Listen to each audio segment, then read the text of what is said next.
خب ما میریم به سخنرانی بعدیمون که از راه دور انجام میشه. سخنران بعدی آقای یامیر مورنو هستن. من از دوستان انجمن میپرسم که آیا وصل شدن یا نه. سلام، بله ایشون وصلن، لطفاً سویچ کنیم روی انگلیسی. بله هستم. من تصویری از آقای مورنو نمیبینم. Yeah, Yamir, do you hear us? Could you please turn on your camera if you want to show yourself? Or you want to directly just switch to the desktop? It's up to you. Okay. Hello, Yamir. We have your image. Do you have my voice? Do you have my sound?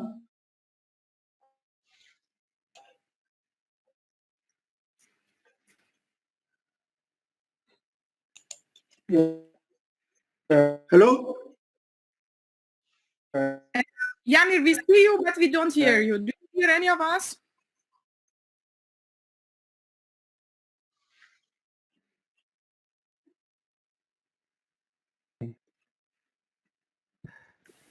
Do you hear me now? I can hear you now, yes. But I don't have your webcam. Okay.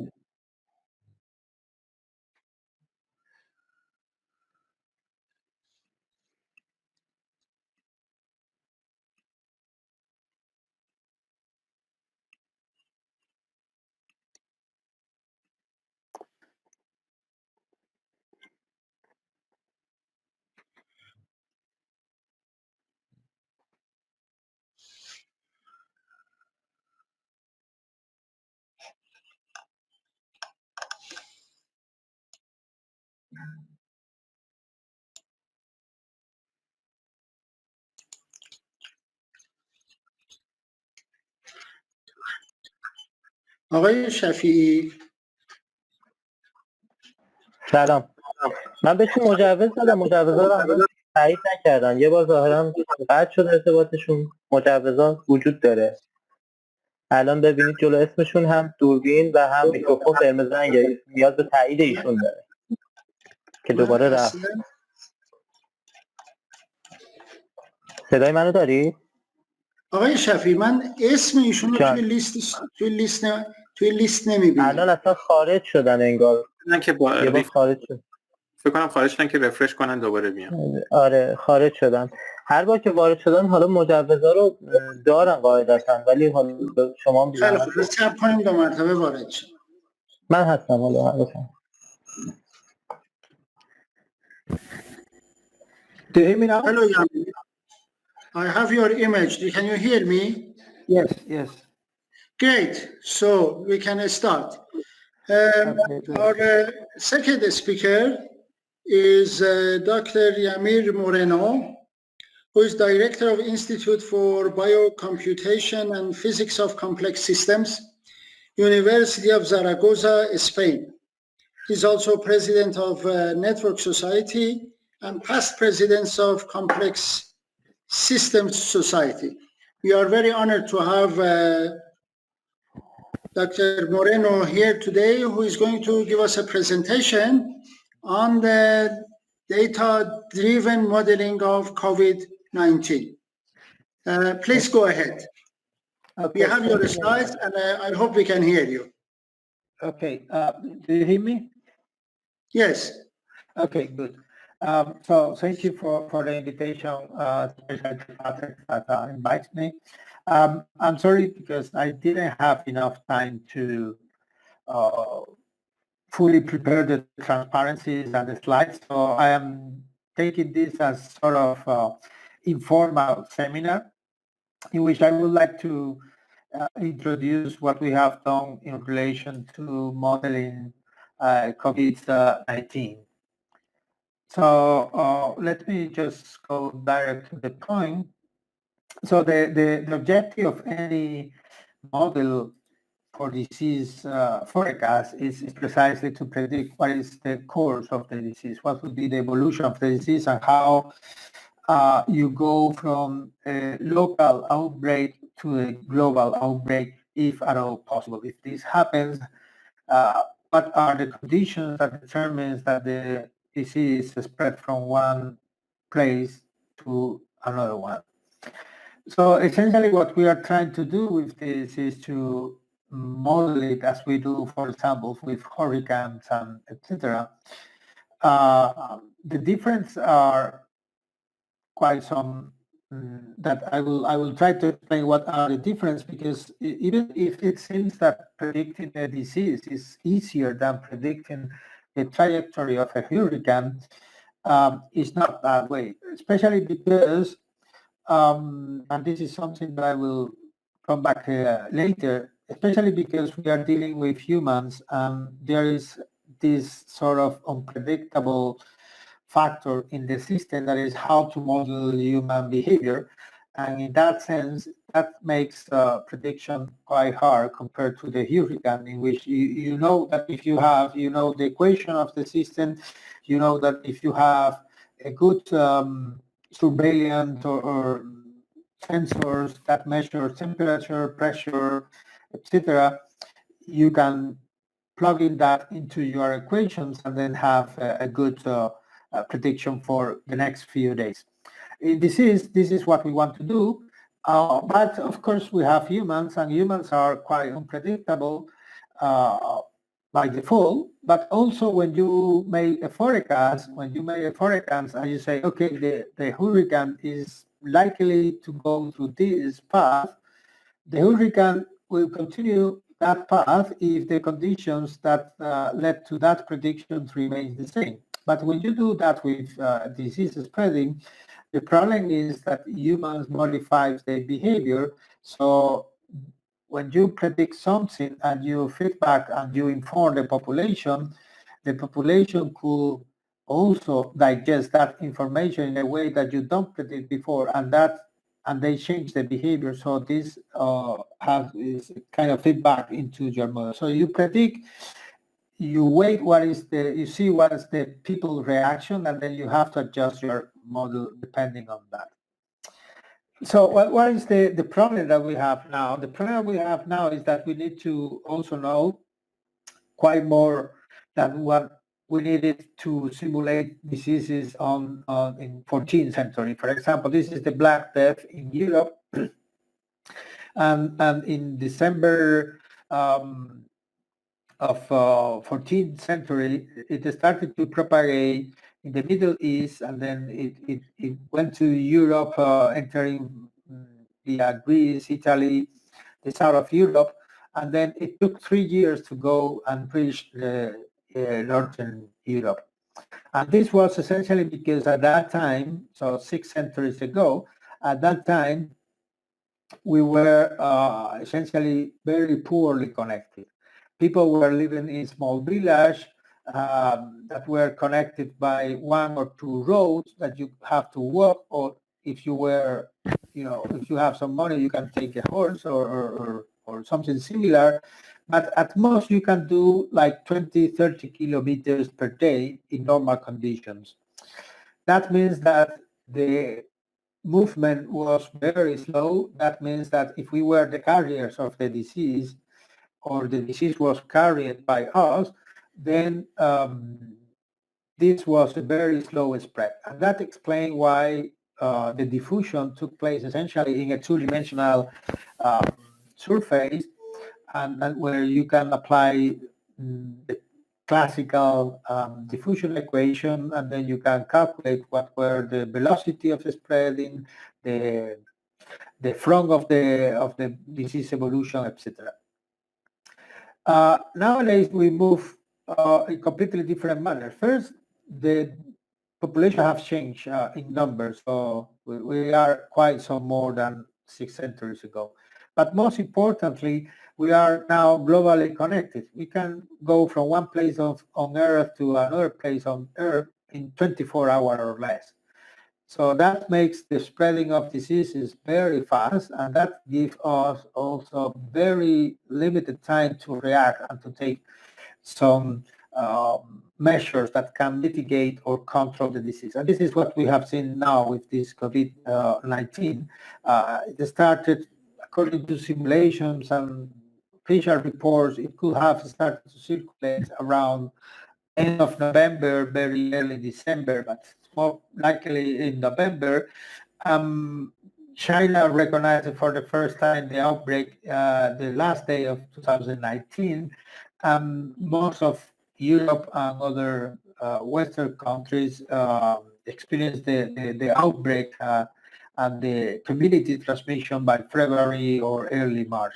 So that means that in just a few months, what it took in the 14th century, 3 years, but only in Europe, now in 3-4 months, this is a pandemic. This is something that is worldwide. So actually, in fact, 2.5 months, because the World Health Organization declared this a pandemic in early March. So this is what we need to model. And of course, to model this kind of transmissions, we need to know how we move. We are the carriers of the disease. We are the ones that transmit the disease, and we need to know how we move. Essentially, if we want to study the large-scale spreading of the disease, what we need to study is how we move at a larger scale.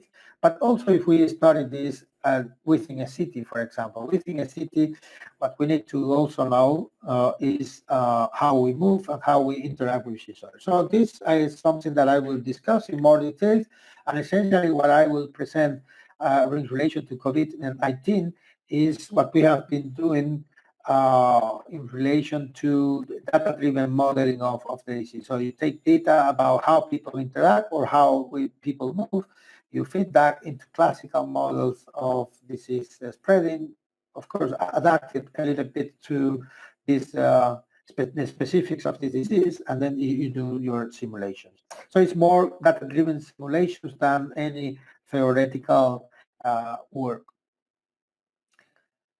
So this is just to show you, this is just to show you the transmission path in terms of air transportation network. So that was the air transportation networks. This is just to just give you a glimpse of what it looks like, how many people can arrive to a given city in Europe in this case, but in anywhere of the world. So what do we need to do the modeling? Essentially, we need to know how the disease is transmitted. So what is the natural history of the disease? That's the second point. What are the disease stages? So how you experience the whole disease from the moment you are healthy to the moment you get infected, and if it becomes severe illness or not, etc. How the disease is spread at different scales, and of course the factor that I was mentioning also is human behavior, especially in these conditions, because now we are taking measures to limit the transmissibility of the virus. So we need to know how to plug that into the model, the human behavior. So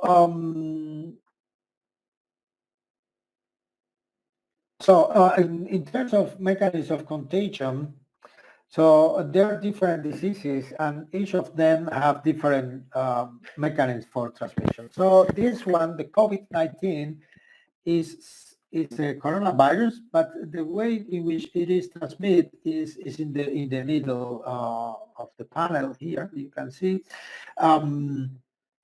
So it's a airborne. Or if you want, well, airborne, the sense that is transmitted doesn't need, for example, like the case of the Zika, it doesn't need a vector to be transmitted, so there is no mosquitoes or whatever involved. It's not like Ebola that needs more physical contact, so it's transmitted by transfer of fluids, etc. So when you get very close to some patients, etc., or the cholera that is also transmitted by water that is not in good conditions, etc. So this is kind of transmitted by humans when they are not very close, but they don't need a vector-borne. So it's essentially is a transmission that takes place by the air. It's not airborne, but is something that droplets, etc. So that means that we don't need to be to have a very intense contact with someone. You can be just at the same place of someone that is infectious, and then that person can transmit you the disease if you have interacted with him not very closely and not for a long time. So this is important. This is something that we need to take into account when we build these networks of interactions. One thing that we are not taking into account, but it's probably very important for the modeling of this disease, but I would not take into account in the results that I will present next, is the fact that this disease could interact with other diseases. We know that we have here, it's not very well established in the sense of the ranking of the diseases that contributes to worsening the disease caused by the coronavirus, but it's now that there are comorbidities, that the presence of some previous diseases like diabetes or something like that could make you more vulnerable, more weak in front of the disease.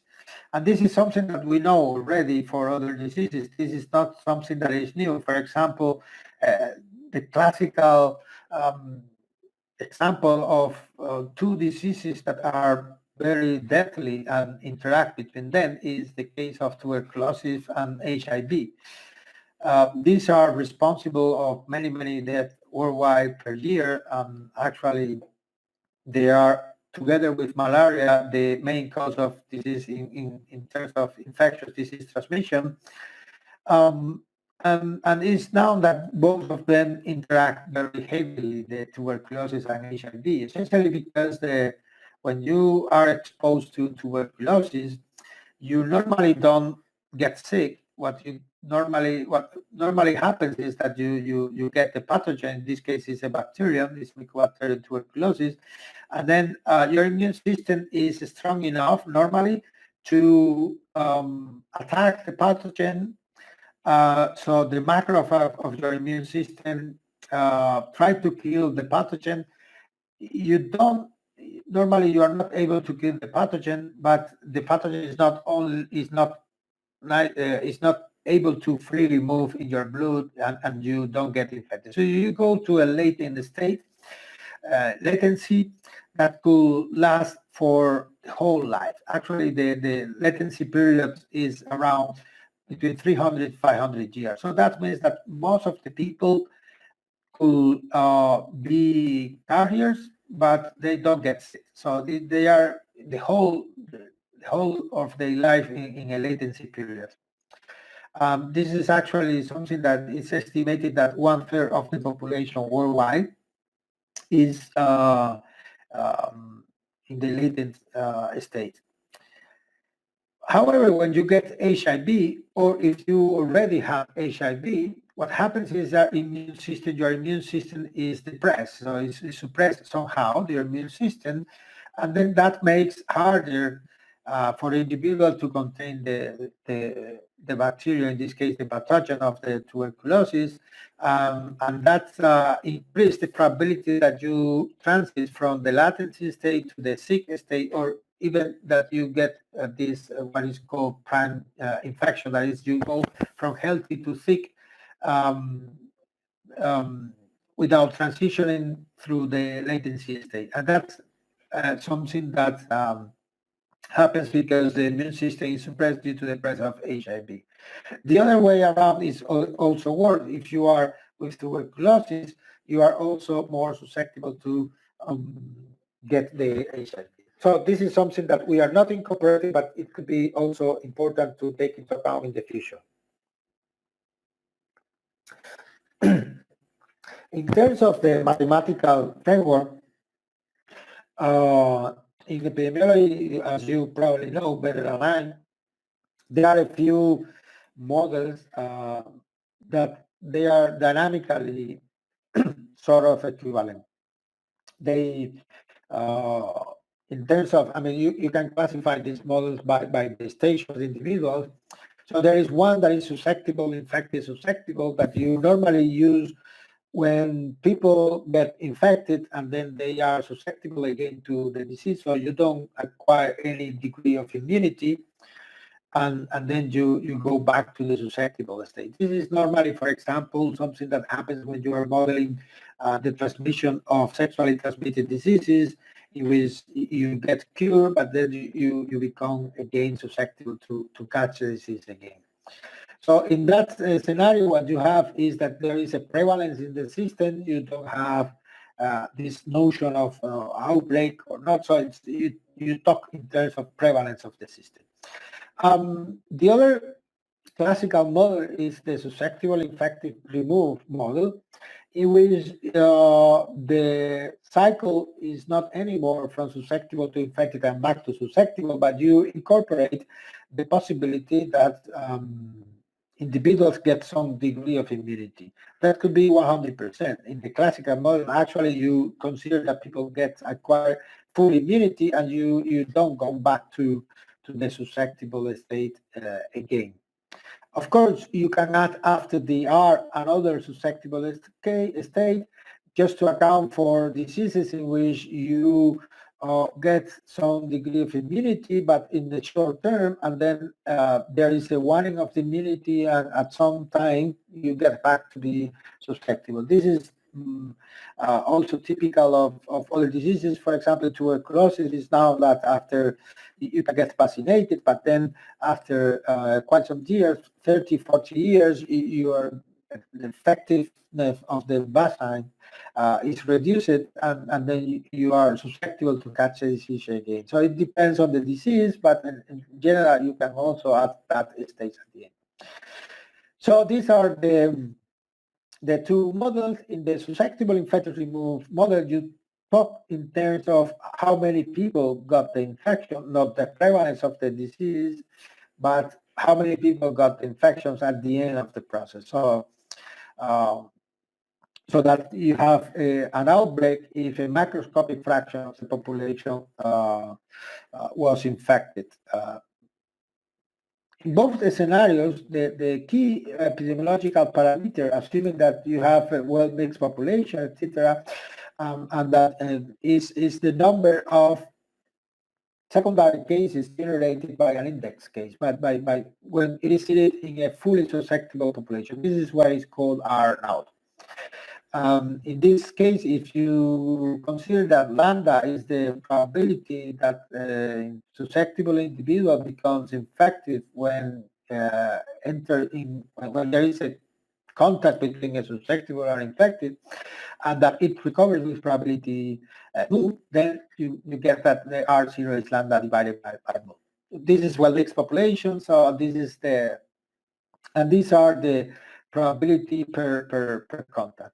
In general, it's this is how, for example, the SIR, which is the one that we are kind of using afterward. Well, we will add another compartment that I will discuss later. But between susceptible and infected, you can have what is called exposed. Essentially, is a period in which you are you already got the infection, but you don't have still develop the symptoms, and you are not contagious. So you are in a latency period or something that we call also exposed. So you are exposed to the disease, but you are not, so you are in the process of becoming infectious. This is the, let's say, sorry, this is in Spanish, the title of the slide, but essentially this is the phase diagram of the SIR model. So in green, you see how many people get the infection, the cumulative number. So this is how many people get the infection after the disease outbreak. And in red, you have the number of infections per at each time step. So you see that the typical curve is that you start with a very low number, typically with very few. This increase, there is this famous exponential phase, then you reach the peak, and then it declines. One thing that is important to highlight here that I know, I mean, I'm sure you know, but when we communicate with the general public, this is also sometimes important to highlight, is the fact that in the absence of any measure, you already have, you will see the peak, not because you don't have infectious individuals, but because you don't have more susceptible. So there is a point at which the number of susceptibles in the system is not enough to sustain the change of transmission. So for you have so many infected that they kind of, it's hard for them to find the susceptibles that remain in the system, and then this makes that the R0, or if you want, the effective reproduction number decrease below 1, and then the disease starts to decline. So this is important to highlight. So that means that you will have this because you don't have enough susceptible, not because you were able to, let's say, remove the infected from your system. Of course, this means that R0 could be used to kind of interpret what is going on in the system. If R0 is smaller than 1, you don't have, on average, you have less than a secondary case. If R0 is larger than 1, then that means that you are generating more than one. On average, you are generating more than one new infected individual. So that means that as the system, the number of infected individuals in the system will continue to grow, and then this is the final exponential growth that we have seen there. When you see that at the very beginning in a fully susceptible population, essentially R0 equal to 1 tells you this is the critical threshold, which is the point that is on the x-axis in the diagram. And if this is smaller than 1, there is no outbreak, so the disease, if this is the disease-free stage. If it is larger than 1, then you will have a disease outbreak whose size is proportional to the number of to this R0 value. Once you have the outbreak, anyway, if you reduce the number, the reproductive number below 1, you start to decrease the number of new infected individuals start to decrease, and so eventually this is mitigation, so you start to control the disease, and eventually it will vanish and it will go to 0. There is one thing that I would like also to, because it's important for policymakers and when you have to take decisions. We all want to have R0 smaller than 1, but it's not enough that is smaller than 1 to contain the disease. It depends on your question. For example, imagine that you have, I don't know, 100 infected individuals in your population, and that you can handle, I don't know, 1,000 of them in ICU units or the hospitalization, etc. So if you have 100, for you to go from R0, I don't know, 2.5 or 3, that is the current number for COVID-19, to 0.95, that could make it, because you are generating slowly. This will saturate, well, I mean, this will still increase the number of individuals that go to hospitalization up to a point in which you go back to 0.95, and then that means that it will start to decrease. This is okay if you have 100. But let's suppose that you have the same 1,000 beds, but you have 10,000 people that are infected. You are in a stage of the disease spreading that you have too many people. In that case, being below 1, 0.95, it doesn't solve the problem. It doesn't helps you as much as if you were in 0.2, because still, if you have 10,000, that means that at the next time step, you will generate 9,500, and this is too big for your 1,000 bed system to handle the situation. So I think that this is also important because it's relative to the incidence that you have, how much you have to reduce R0. It's not like, okay, if I go R0 below 1, I am done. Everything will be okay. No, because of course, in the long term, it will be okay, but you need to reduce that very fast because otherwise there will be thousands of people that will be dying. So that's something that some of my colleagues some normally don't insist too much on that, and they say, well, if we go for R0 smaller than 1, everything would be okay. Well, it depends on how much you reduce the R0 and how much is your incidence at that specific moment.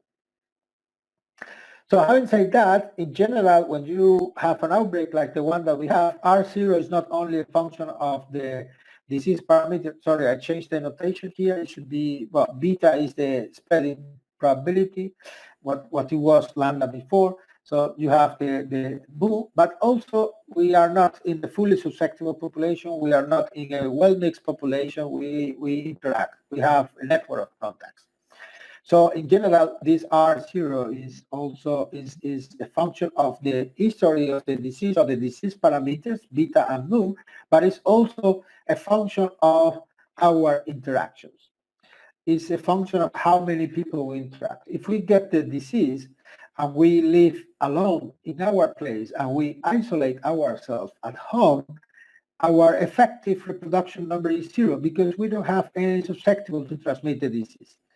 If we are infected and we live in a household with, I don't know, 4 or 5 family members, our potential R0 is not 0 because we can transmit the disease within the household with 2 other members of our family. So the effective reproduction number not only depends on beta and mu, but also depends on the number of contacts that you have. And that makes also simulations a little bit more complicated because then you have to account for the fact that you need to know the interactions between people, the network of interactions. And this is what we are going to do. So network of interactions means not only household, how many people, how many friends, how many contacts you have, close contacts with people that you see all the time, but also with how many people you interact when you are in what we call the community layer. So when you are moving, for example, and you are taking a public transportation means to go from your home to your workplace, you are interacting with people that you know, you don't know, so they are not in your cycle of friendships or co-workers or family, but you are interacting with them when you move from one place to the other. So that's why we also need to incorporate in these models in our network contact, not only our personal contacts, but also the potential interaction with people in the community layer, so people that we encountered at random when we move. And these have different levels. If we are talking about long-range mobility, then we normally have to look at travel. If we are trying to take mobility at the more local level into account, then we have to look at the commuting patterns or how people move within the city, what is the kind of public transportation means that you have, how many people interact there, etc. And this also you have to couple with census areas because then the more dense is an area, the more likely it is that there are interactions, etc. You have to also incorporate demographic data, especially for diseases like COVID, in which it seems that the age of the subjects plays a role. So you need to also incorporate this sort of data to also account for the age of the individuals in the population. So this is what we normally do for the flu, but then for this this is what you have to do also for at the early stage of COVID-19. Then once you enter in lockdown or this kind of measure, of course, this mobility is modified, and you have to account for the change in mobility and put it in your model. That's why data-driven simulations are normally very useful in these situations, because you just plug in the data if you have the data. If not, then you have to simulate it, and you have to kind of incorporate that in your theoretical model. And sometimes this is done in, well, more or less ad hoc manner, because you don't know how to actually incorporate this into a mobility model, etc. So finally, the other aspect that I was discussing is the behavioral change. So when we make a prediction, we say, okay, we think that this is the path through which the disease is going to be transmitted. And for example, when there was this outbreak in Italy, many people avoid going through Milan. So they avoid going to northern Italy, and they change their travel plans, or they just didn't travel, etc. So many of them avoided to going to those places that are hotspot for the disease. So that means that, for example, if you are in these sort of models that we call metapopulation models, and I will discuss right away, this means that the normal transmission path is modified, and then you kind of go through safer places, and then by doing that, you are modifying your mobility patterns, your normal way of moving, and that could have some non-decided effects, like you can bring the disease to new places, because these places are now more exposed because they experience an increase in the mobility of people, and as they increase the mobility, as they experience an increase in the mobility of people, they also experience an increase in the likelihood that the new cases are imported, or new cases go through that subpopulations, and then the infection propagates through them. So in general, I will go right away to the COVID. Normally what we have to model and understand the disease spreading is, theoretical models that we can do for single layer, but we can also extrapolate or generalize it to more than one layers if we want to account, for example, for the interactions of different diseases.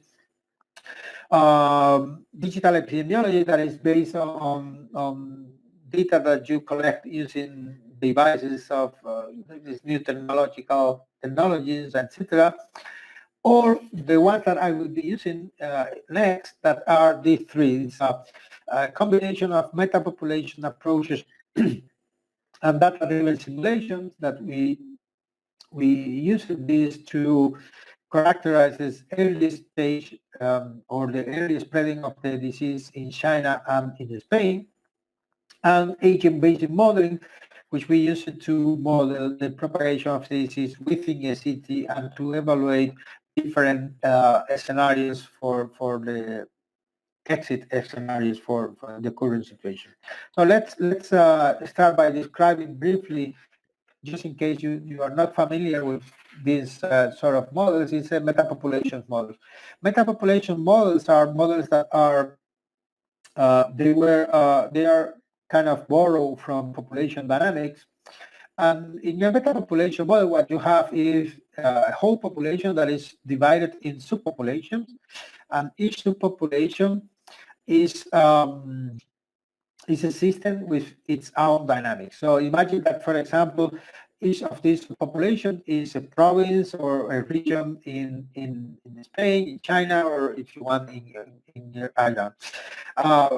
So this could be a city, for example, Tehran, or a major city, or it could be whatever. So you are, depending on the data that you have, you are free to design your what is the boundary of your subpopulation. the subpopulation doesn't have to be the same for everyone, so you can have different sizes of the subpopulation. So it could be a big city, or it could be a small town, etc. And then you connect subpopulations according to the flow of people. So what connects each subpopulation is for example, in this case, the transportation means. If the disease is carried by humans, you need to know how people go from subpopulation I to subpopulation J or subpopulation K.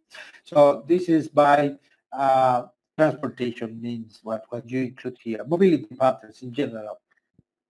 Within each subpopulation, we consider that the well-based hypothesis, that means that when you do the simulations, you don't consider that the network is structured at the subpopulation level. So this is a well-mixed population in which you can apply the classical ways to calculate number of infected individuals, number of recoveries, etc. So this is one approximation. The other approximation is agent-based model that I will explain later. But for the application that I will mention for China and Spain, what we have implemented is this meta-population in which each subpopulation is a province of the country, and the province are connected by transportation, by flux of people, people that move from one subpopulation to another. Oops, sorry, yeah.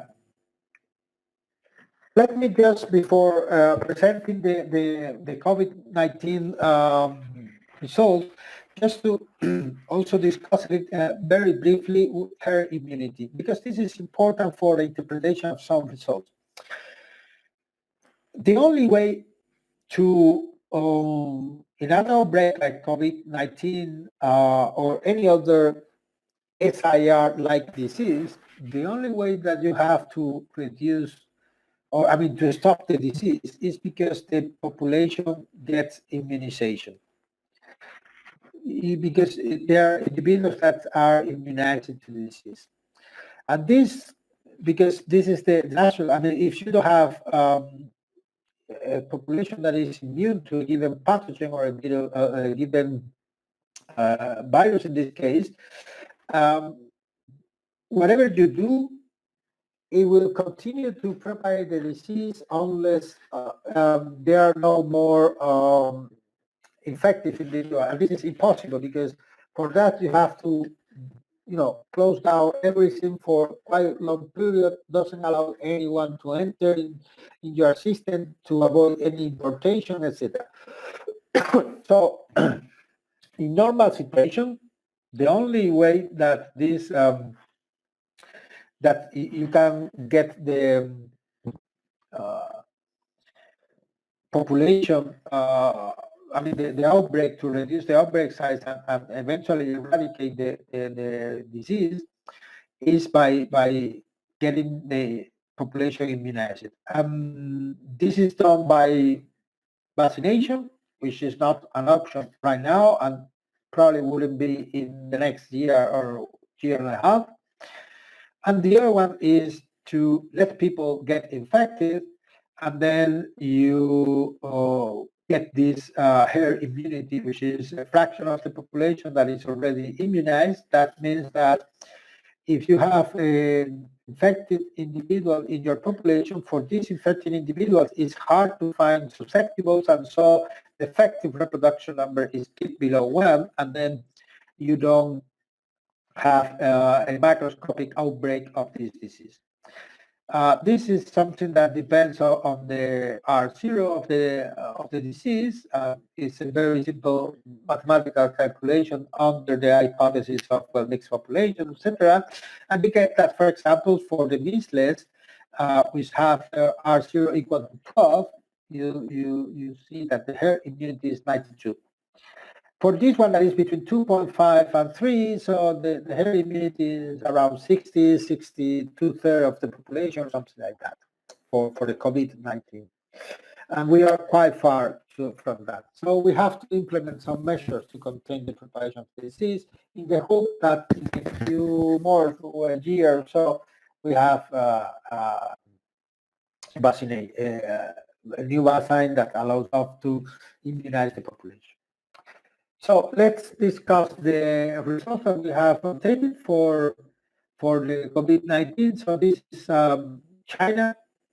And this is a small clip that in which you can see flow of people, how people move between different regions in China. And you see the date there. This is from January 20. Just for you, the lockdown in Wuhan took place in January 23rd. So this is what it was from January 20, January 21, 22, and now it's 23, and then 24, etc. So this is more or less, you see in the right panel, you can see the number of people that were effective in different cities, etc. How this goes. So they implemented a Sorry to lockdown. interrupt, Dr. Moreno. You have 5 minutes left. Okay, good. So what we are going to do is to plug these mobility patterns into an SIR model, SEIR model, in which we have susceptible, exposed, infected, and removed. This is done because we got data. This is something that you can do because we have data. As you can see in this figure, we have data aggregated by province in China from 2019 and 2020. So there was this very special day that is the New Year Chinese Day in the Chinese calendar. It's called Spring Festival. As you can see, in 2019, there were quite some people that were moving before the festival. Then just the day of the festival, that was February the 5th, they were in their destinations, and there was a second wave that essentially corresponded to people returning to their home. In 2020, you didn't have the second wave because what happened was that there was lockdown. The travel restrictions were on 23rd of January, and the Spring Festival was on the 25th. But as you can see, the lockdown was too late because most of the people were already moving on 2018, 19. So the disease actually spread on those days. You prevent the second wave of people that moved after the Spring Festival, but not the first one because it was implemented too late. And this is reflected in when you calculate the cumulative number of cases, and the cumulative number of cases that you can see here. This is the dots are the reported numbers, and is confirmed cases. And then we compare here what happens in 2019 and 2020. So essentially, what you do is you use 2020 to see the current situation, and then you compare with what could have happened, and for that you assume that there was no lockdown, and no lockdown corresponds to the mobility scenario of 2019. So you see that there is a factor of almost twice. So this means that you effectively reduce the spreading of the disease by a big factor, not by too much in terms of preventing the spreading, because as I already mentioned, many people have already moved when the lockdown was imposed, but you could do it worse actually if you were not able to implement the lockdown. Then the next study that we did was in Spain. In this case, we already have mobility data. In China was the actual flux of people. In this case, what we have is mobility data. So how many people move from one place to another one in a normal situation. And we also have it divided according to the transportation mode. So we have plane, we have coach, car, ships, and train. We do the same. So this is a metapopulation model. You plug in this assuming province, and then you can calculate things like, for example, what is the heating time? So when do you expect the disease to arrive to a city, depending on where it starts. For example, here the simulation that I am showing implies that there were 10 people infected in Barcelona, Madrid, Balearic Islands, or Seville, etc. And then you can represent how many days it takes if the disease is hidden in those cities, how many days it takes to go to the rest of the country, the rest of the cities in, well, the capital of the province in this case, in Spain. More importantly, we are able to also assess possible contagion measures. So for example, what you are looking at this is the outbreak size. The red bar is when you don't take any measure. And then what you consider is, okay, let's suppose that I reduce 90% overall the traffic, or I reduce 90% of my transportation, that is by train or by ship or by car, etc. And as you can see, there is no actual impact in the outbreak size. So even reducing 90%, it doesn't change too much the outbreak size of your system.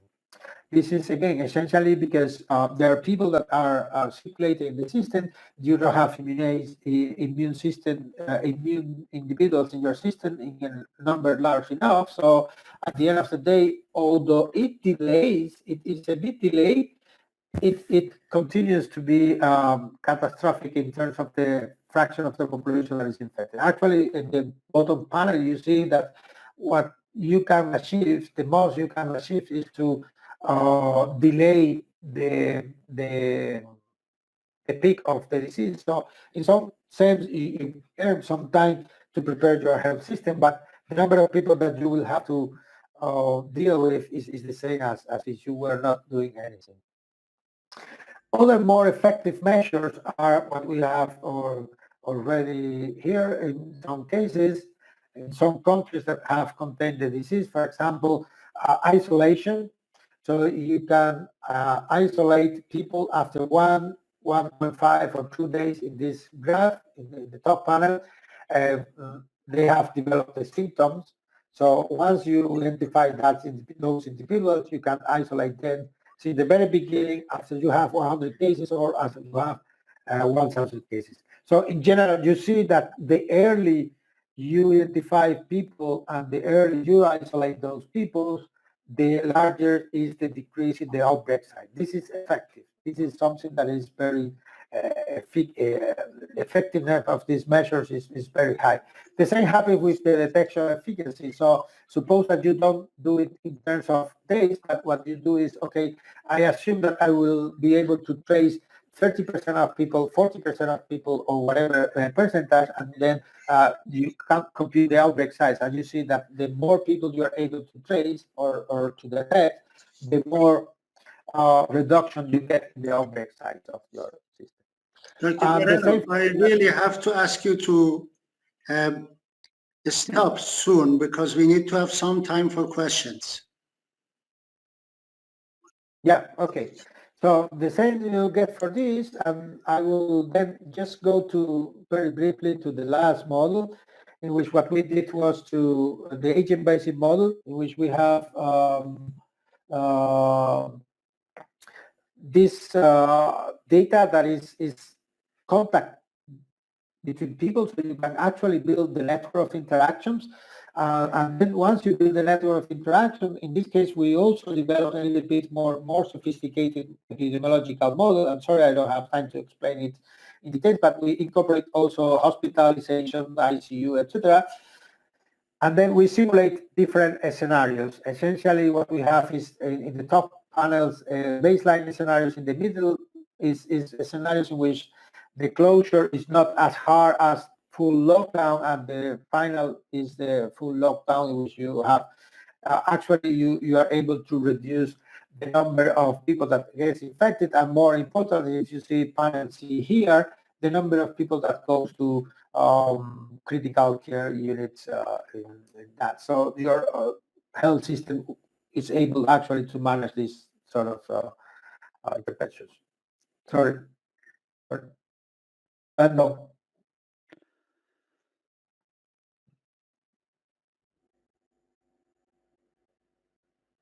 Much. Hi. Excellent talk, very informative. I thank you.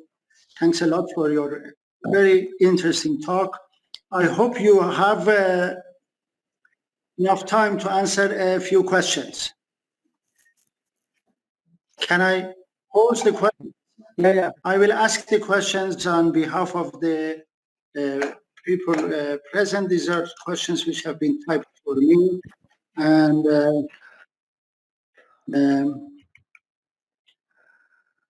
first question is, what can we do to find out the map of the contagion in the mid stages in China? Is it possible to have access to that? I don't have that data. So I don't know. Is it possible to obtain it in another way?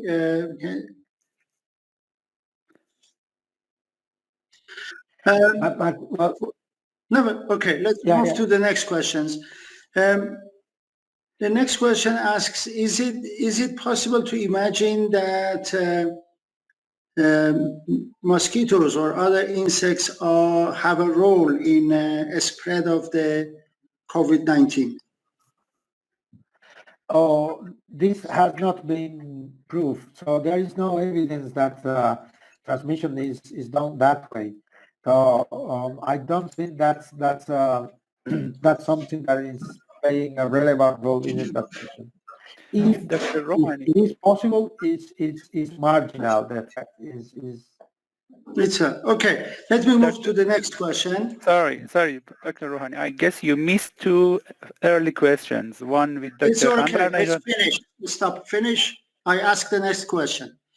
The next question is from Dr. Gambarnejad, and it is, what is the RT of Spain today after a couple of weeks of lockdown?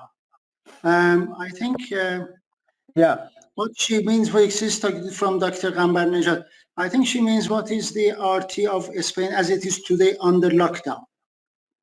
Yeah, so the lockdown was imposed in March 14, so we are already into the 6 weeks of lockdown. I think that the RT right now is around 0.9. But it took quite some time to get there because we were really high, and it took some time to get there. But I think it's 0.9 or 0.8, which sustained over a long period of time could, bend the curve and could reduce the incidence. But it has been taking, we are in the 6 weeks of lockdown, and now is when we are seeing the effect of the lockdown. Yesterday it was around 2,000 new cases, so it's still a very high number, 2,000 new cases, but we were in 8,000 when we started. So now we have reduced it to 2,000, and I believe that the RT is between 0.8, 0.9. Okay, thank you very much. There is another question which is asking, why do you take SIR and not SIS for COVID-19?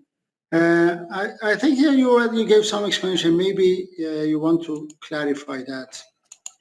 Yeah, because we are assuming that people recover and don't get the disease. They are not susceptible to get the disease again. So this is something that is not, we know that people once recover, they get some immunity, so they are not back to the susceptible state right away, but we don't know is how long that immunity will last. So this is something that we need to investigate, or the community have to investigate, because we know that we get some degree of immunity in front of the disease, but we don't know if it is like, for example, like the seasonal flu that lasts for 6 or 8 months or whatever. So we don't know if this is something that will last for a few months or would be a lifetime immunization against the disease. We don't know that. Okay, and one final question. How can you estimate the average number of contacts per person in a day in a country? Does it vary from country to country? Yeah, that's a good question, and that's that varies from country to country, and also varies according to the age of the individual. So there are a lot of things that influence that. For example, from Boston, this is what we got. This is real data about the interaction of people. In Boston, normally the average number of individuals is 62 in a normal day. So that means that you have, apart from your household and workplace contacts, you have a lot of community interactions when you go to the transportation meeting, etc. And then you achieve a 90% reduction when you impose the lockdown, because essentially people are only interacting in the household. So, but it could vary. It's in Boston it's 62 because we were able to measure that because we have data.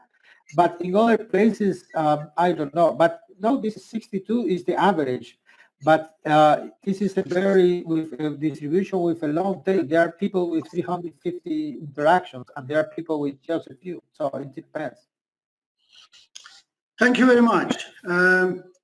Thanks a lot again for very good talk. We usually give the slides of our speakers to the participants. If you are willing for that to be done, the people from the administration will contact you. It will be put on the system and others can download it. I thank you again for an excellent talk. Thank you very much. Thank you for the invitation. Thank you. Enjoy the rest of the seminars. من به زبان فارسی تغییر زبان میدم. در اینجا ما یه وقفه داریم و من الان دقیقا نمیدونم سخنرانی بعدی که اتفاق میفته، ولی یه بریک کوتاه خواهیم داشت. ببخشید ساعت 5 و 10 دقیقه. بعد 5 و 10 دقیقه سخنرانی بعدی اتفاق میفته. 10 دقیقه فرصت استراحت هست. خیلی ممنون از توجهتون.